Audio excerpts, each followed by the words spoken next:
Hello everybody and welcome back to my Business Success Tips series. It's my very great pleasure to introduce you today to my friend Paul Young, who is an alternative financing expert.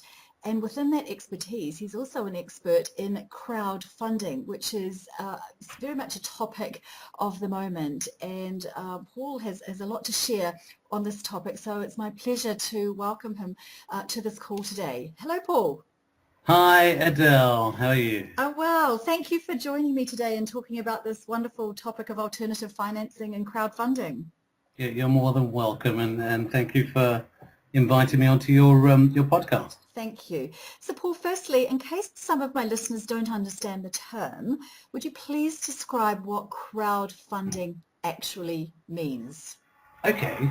Well, the clue is kind of in the phrase crowd funding, and it basically is funding for either a project, a community project-based project, or a commercial project by using the power of the crowd. So many individuals actually contributing, donating or investing a small amount of money to fund that particular project, be it commercial or just a social cause.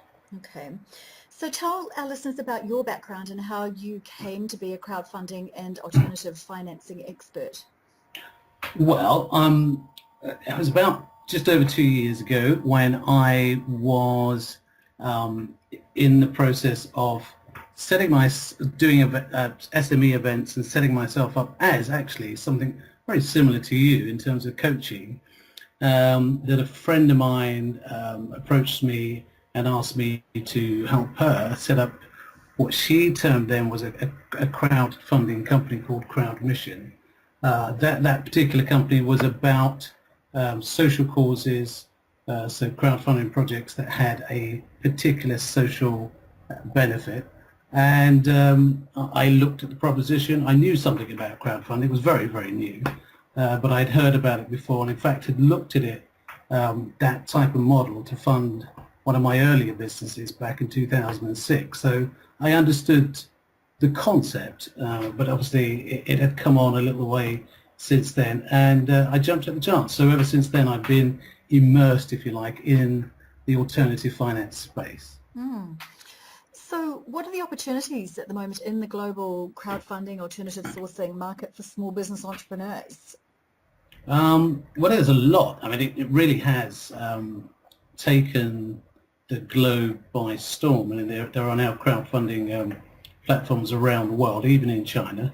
Actually, and just on that, just so my listeners know, because I have an international audience, the comments that you're making today are universal, I'm guessing, in that even though you're based in London, the crowdfunding market is international, and therefore your comments are fairly universal. Is that correct?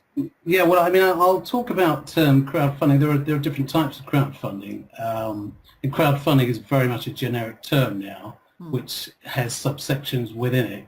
But I think globally there is a crowdfunding phenomenon that is very much entrenched now in sort of the ecosystem of businesses and people who want to, community activists, people who want to make a difference, and they can now bypass governments, bypass local authorities, and go straight to direct to the crowd to raise finance. So there are opportunities right across the board. But my comment, or my expertise, I should rather say, is in the UK market. I have knowledge of obviously platforms like Kickstarter and Indiegogo, the ones that really sort of pioneered this phenomenon on the internet.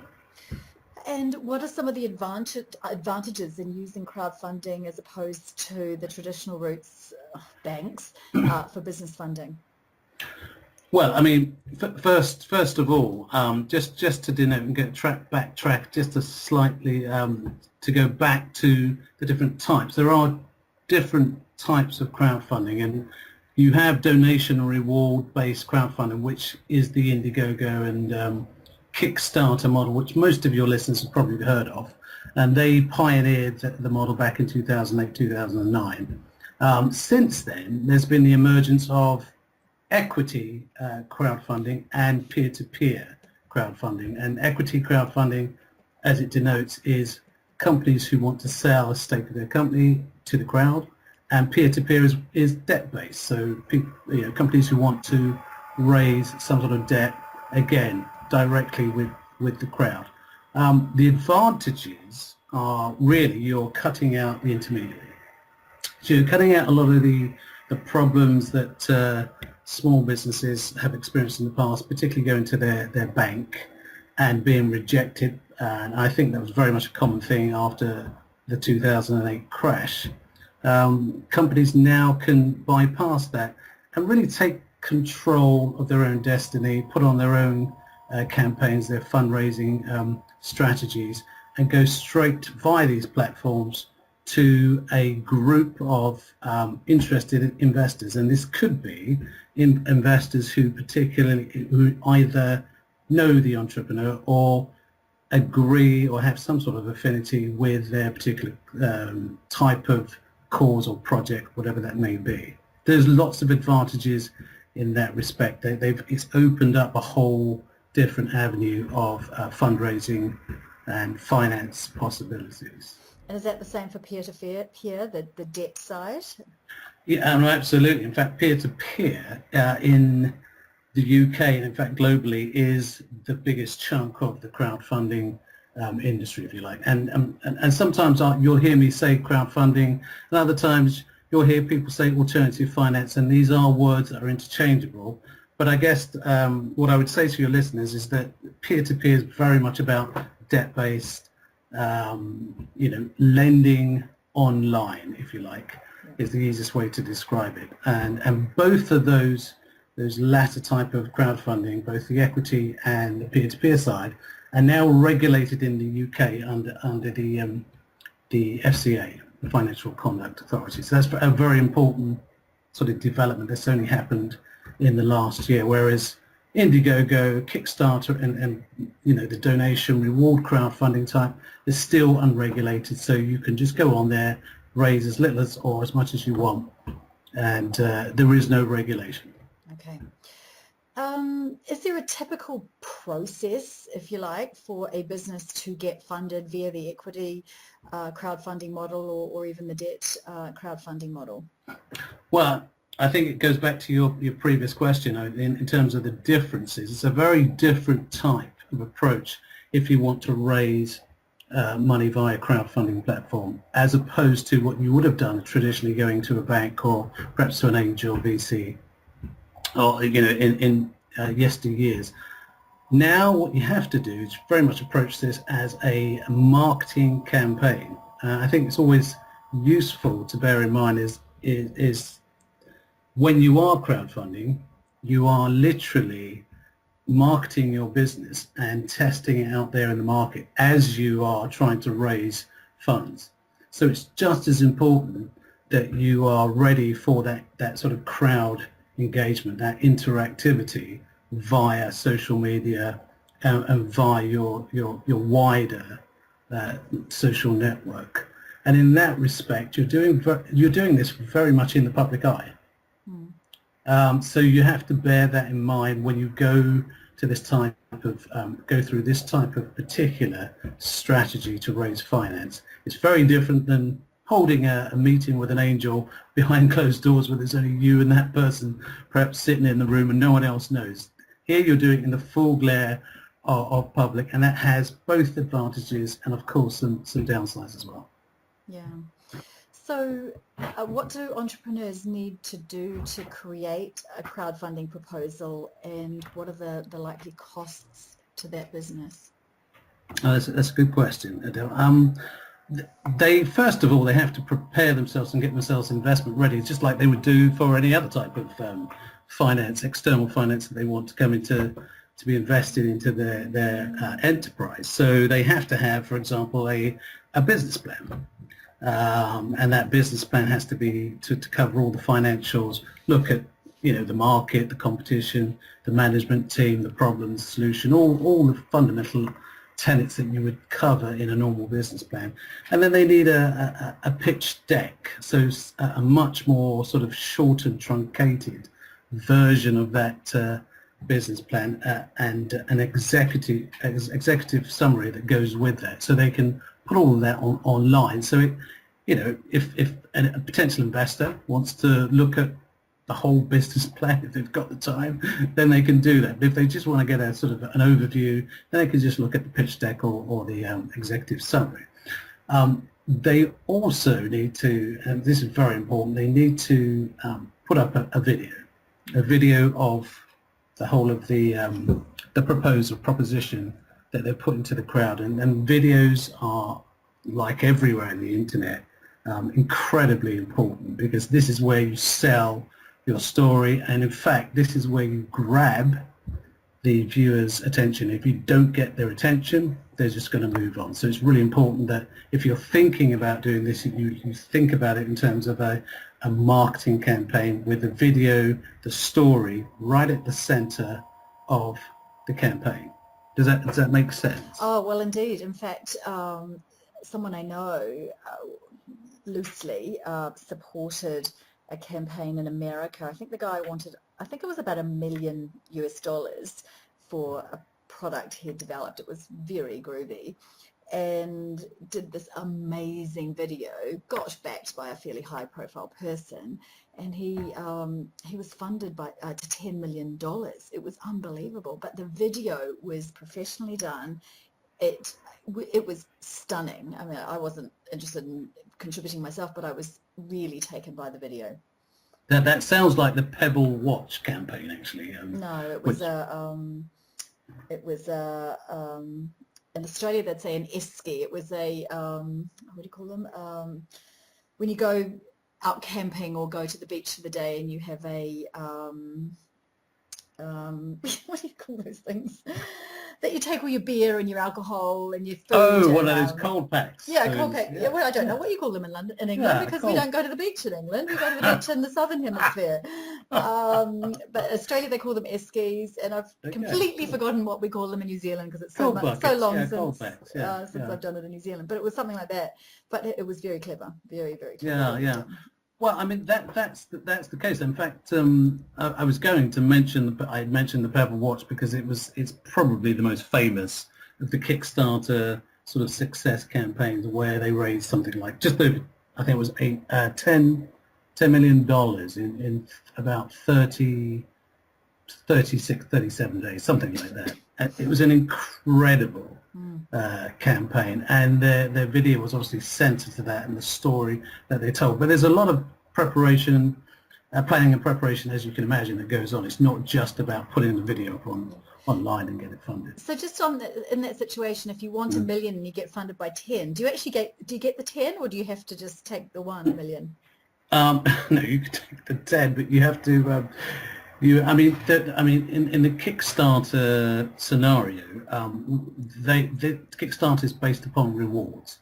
So for every, for example, $100, you get a reward. You may get a watch, or a ticket to a concert, or a film, or some sort of premiere. You'll get some sort of reward, and obviously, depending on the amount that you receive is depending on the rewards that you have to obviously service. And that's been one of the challenges with some of the most successful campaigns, is in fact they've been, if you like, too successful for their own good. It's been very difficult for them to actually manufacture or produce the rewards and get them out to their customers in a reasonable time. So they have come under fire for that. But in terms of equity, yes, you can overfund as well. It means you're going to have to issue more shares, and it really does depend on the company's overall strategy and how many rounds of funding they're going to go through. Okay, I get that. Are there some typical big mistakes, if you like, that businesses are making when they put together their proposition for a crowd-funded business opportunity? I would say probably the biggest mistake that businesses make when they look at crowdfunding is they tend to think that it's a comparatively easy way of raising finance. That would be the first mistake to make. It's a different way. It can be incredibly successful, but it's not easy. And you have to approach it, as I said, like a marketing campaign. I always say you should approach it like a political campaign, in that it's like we're coming up to a general election, so it's quite topical. So you sort of take a 3-month campaign approach to it, 2 months in preparation, or a month and a half in preparation, and actually 1.5 months, actually on live on the platform.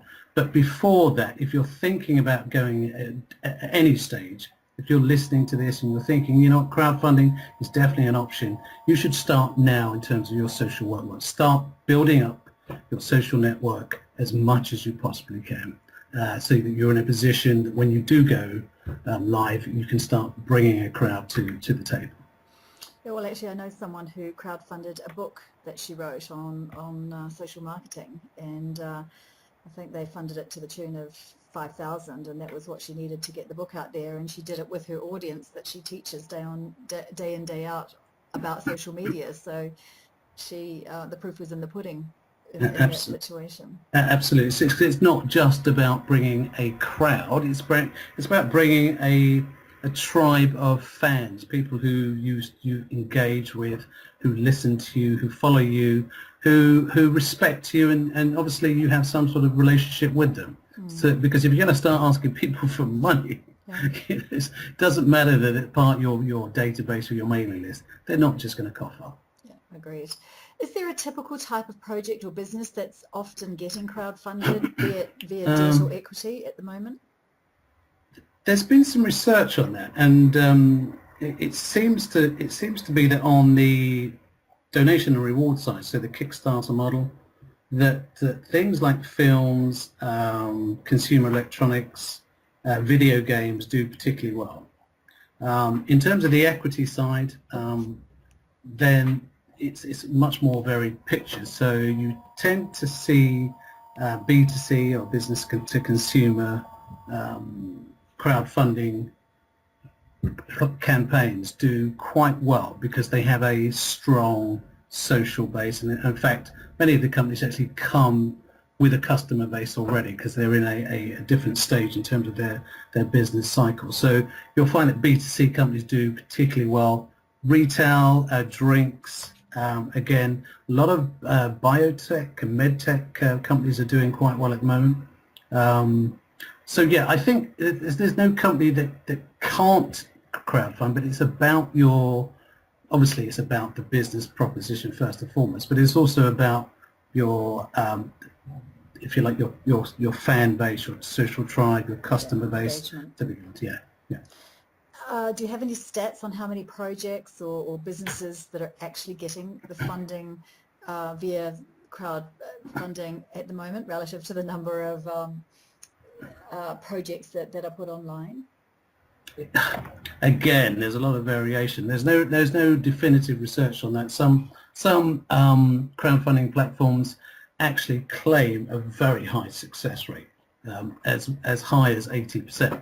But that's due to the fact that they actually filter out a lot of the campaigns before they actually get on the platform. But if you look at something like Crowdcube, which is probably the best known of the equity crowdfunding platforms in this country, it's something. It's about 1 in 3, 1 in 4 that are successful.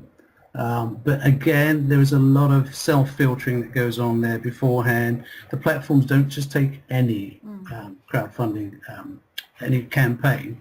They do their own due diligence. They'll check you out, make sure that you're not fraudulent, and that you've got all your materials together. So there's some sort of selection going on beforehand. But if you get on the platform, you've got a pretty good chance if you follow those some certain, I would say, ground rules. And if you do that, you've got a pretty good chance. Yeah, well, who wouldn't want to filter out applications, because it's just good business sense, really, isn't it? For Crowdcube to do that. So I get that.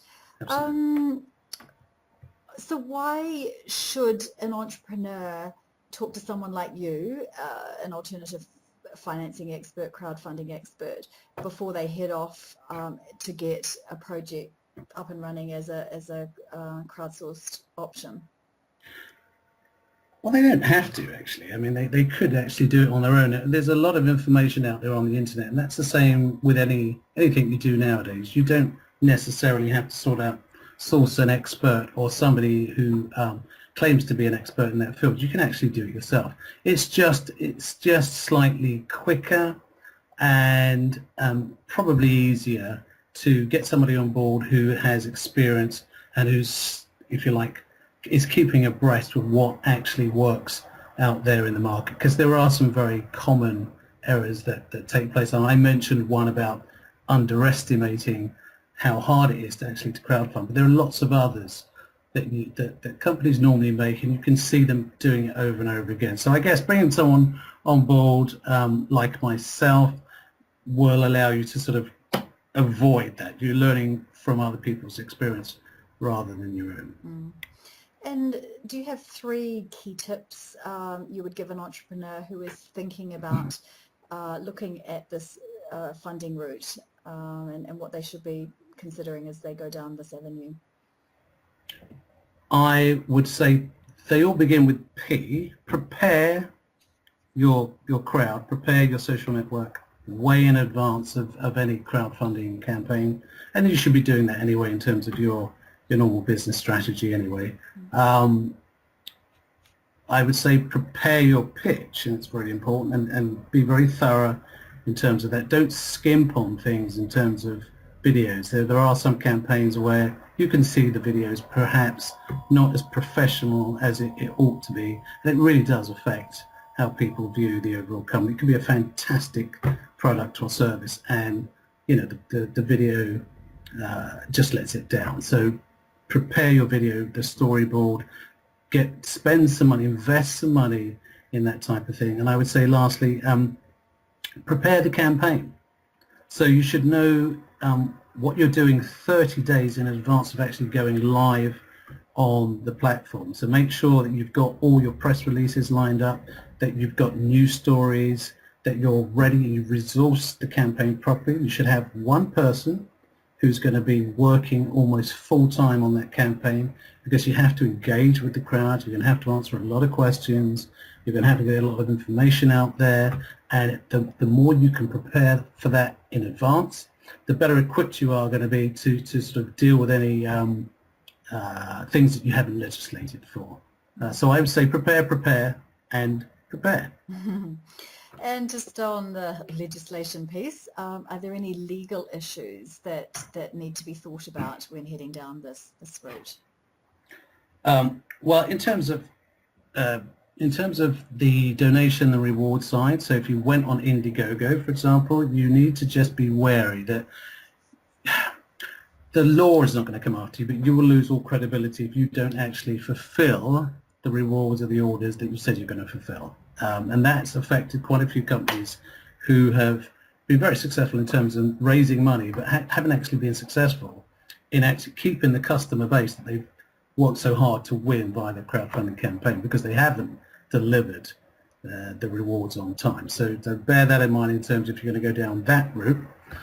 If you're going to go obviously into the regulated area and you're going to sell shares in your company equity, or go down the peer-to-peer route and loan money for a growth expansion or consolidation in your company, then you need to be aware that it is governed by the FCA, and there are certain things you obviously need to be aware of depending on which platform you're going on. The main thing is that you're going to have to issue shares at the end of the raise, and that will involve solicitors' fees, and you have to be aware of what type of shares and what type of shareholders you're going to be taking on board. So for example, there are platforms out there, for example like Syndicate Room, who have a hybrid model where they will actually get a lead shareholder or a lead angel to negotiate with the entrepreneur the basic share agreement. So they do that first of all. The lead investor will actually make an investment, and then the rest of the crowd will drag and tag and actually benefit from that agreement. That's a very different model than if you went on, for example, Crowdcube, where you're dealing directly with the crowd and you can issue B-class non-voting right shares, which obviously puts the entrepreneur in a much stronger position, one would think, in some ways. But of course, you're now dealing with, you could be dealing with up to sort of 500-600 smaller investors, and you have to take that into account as well. Wow. Mm. Now, is crowdfunding what I call a fad? Realistically, it came to being or came to pass that we have this because the banks weren't lending, and it was quite novel, and there have been some high-profile stories, but the banks are starting to lend again. So is this fad going to pass, or has this sourcing, this funding source become mainstream now? Well, I think it's not a fad. Globally, I don't have the figures to hand, but I know that globally crowdfunding is now a multi-billion pound industry.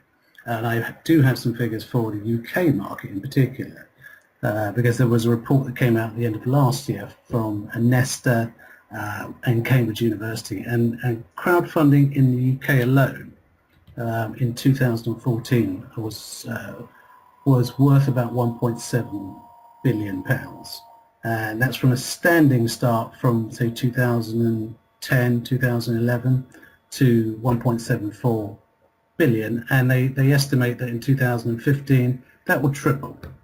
So we're actually not talking about, although I use the word alternative finance, actually it's very rapidly becoming mainstream. So I think in the next couple of years we won't be talking about alternative finance or crowdfunding as alternative finance anymore. It will be very much mainstream, and that's why the FCA regulated it last year, to ensure there was some sort of consolidation within the industry. Okay, thank you for that. One final question. There are loads and loads of crowdfunding websites now from my quick Google search. So how does an entrepreneur know which is the best one to select for their project or their business? Yeah, that's a tricky question, because that really does depend on the entrepreneur and their overall business and funding strategy. Well, I'm not going to say which one's necessarily best, but I'll name on the equity side the 3 platforms that I think worth exploring in particular, and these are not exclusive. There are many others out there. The first one I've already mentioned is Crowdcube, and Crowdcube has a direct investment model, if you like, where the entrepreneur is dealing directly with the crowd itself, and it puts the business owner very much in the driving seat in that respect, even though they have to obviously abide by all the rules, and they have to ensure that they deliver what they say they're going to deliver, and they have to ensure that whatever they raise, they use in terms of what they said they were going to do with it. But it does turn the traditional model of sitting down in front of an angel investor pretty much on its head. The other platform I mentioned is Seedrs, and I think Seedrs have a very interesting model whereby the platform they operate what's known as a nominee model, where they look after the interests of not just the campaign or the entrepreneur, but also the interests of the investors. So they'll actually deal with the company on behalf of the investors until there's an exit. And I think that gives a lot of investors peace of mind that they're not just going to get sort of taken for a ride, as it were. They have somebody actually looking after their interests, so they'll deal with all the sort of investment disclosures that need to happen over the lifetime of that investment. The other one I've already mentioned, which is the syndicate room, which I think is quite an interesting model. It really does depend on the entrepreneur, because some companies need not just the finance, but they need the expertise, they need the advice that comes with experienced angel investors, and that's not to say you're not going to get that on the other platforms, because you do, but I think the syndicate room, it's set up so that an experienced angel investor, and it'll normally be somebody who's experienced in that particular sector, will actually look at your proposition and do the due diligence, of course, but also help you get to where you want to go much quicker than if you were to do it on your own. So I think there are 3 different models, and they all have their sort of pros and cons, and I think you should look at all of them. But in terms of cost, there isn't much difference between them. In fact, you'll find that most of the crowdfunding platforms, you don't pay a penny to actually go on the on the platform, you pay a success fee. And it's normally about 5%. Okay, that's really helpful. Paul, it's been delightful talking to you and really, really informative. I have a project that I'm working on. It's a slightly long-term one, and me and my business partner for that particular project are looking at funding it via the crowdfunding model. So I'm really excited about this, and you can be certain I'll be coming for some advice because I want to get this right, to get the engagement right. So I'm sure what you've talked about is fascinating for our listeners, and I really do thank you for taking the time to share your knowledge in talking to me about this really interesting funding source. And all I can say is watch out, banks. You know, you haven't got the power that you once had when it comes to funding businesses and funding ideas. Well, I would agree with you, Adèle, and thank you very much for inviting me on today just to share a little bit about this this very exciting and innovative space. And I would just say, you know, if anyone's really interested in finding out more, you should actually do your own research, but also listen to people like Adèle with her podcast, which I think is a fantastic idea. So I'd like to congratulate you as well. Thank you, Paul. I look forward to seeing you soon. You take care now. Bye. Bye-bye.